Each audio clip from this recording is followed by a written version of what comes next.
Assalamualaikum warahmatullahi wabarakatuh. Kami itu uh, adalah pusat rawatan alternatif and complementary adalah di dua benda sebenarnya, ya urut dan kam. Jadi dua-dua tuh dipolah sekali lah. Jadi pertama kita polah urutan dulu. Urutan tuh kita ngatur urat-urat saraf lah, ngatur urat saraf seluruh tubuh. Kayak sebelum ya kita akan setiap yang datang kita akan ceknya dulu tekanan darah berapa segala apa, baru kita proses. Jadi dalam urutannya ya, dalam mempelancar jalan darah untuk kecergasan, untuk ngatur urat lah, urat dalam tubuh kita ya.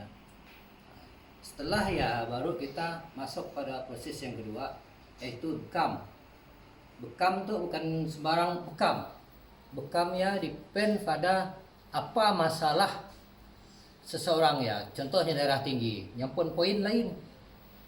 Amunnya gout lain poin, dan cup pun berbeza. Masa yang digunakan lebih kurang dalam satu kali proses setiap orang ya, dalam 1,5 jam, 1 jam 30 menit lah ya. Kemudian kita bekam. Jadi kena kita harus burut kemudian dibekam. Itu ceritanya. Darah dalam tubuh kita ada darah. Darah ya, darah bersih setelah kita makan segala apanya akan jadi darah. Setelah 120 hari nya akan jadi kumuh atau jadi koto, jadi darah koto. Nya akan ngembak penyakit kolesterol, gout, penyakit macam-macam penyakit lah, disebabkan oleh dibloknya jalan darah kita ya, diblok. Iyalah perlu kita bekam. Setelah bekam baru kita rasa selesa. Ialah tujuannya urut dan berbekam deh. Itu kita mau cerita hal bekam. Banyak orang sih paham sebenarnya apa ya bekam ya. Tapi iyalah sebenarnya benda tuh dibolah. Bekam tuh adalah sunnah dari zaman Nabi dulu, yang manusia harus berbekam. Jadi kena harus berbekam.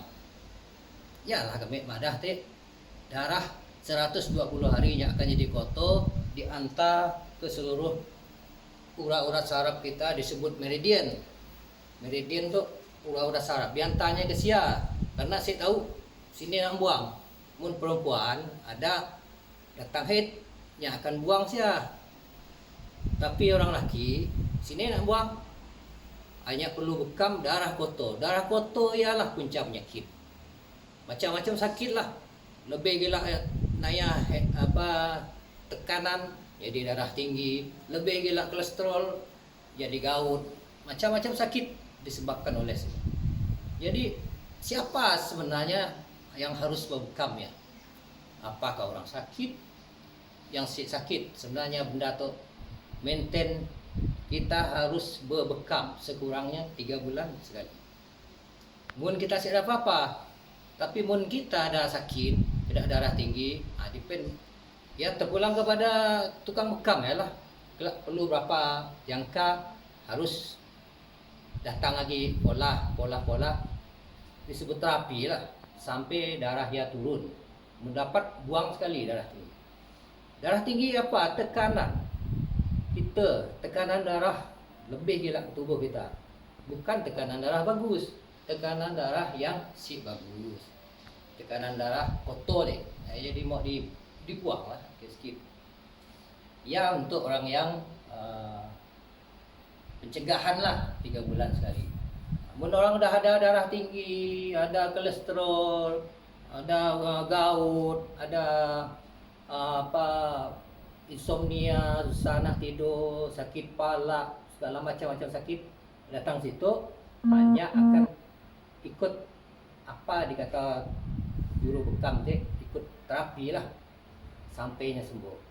Ya dia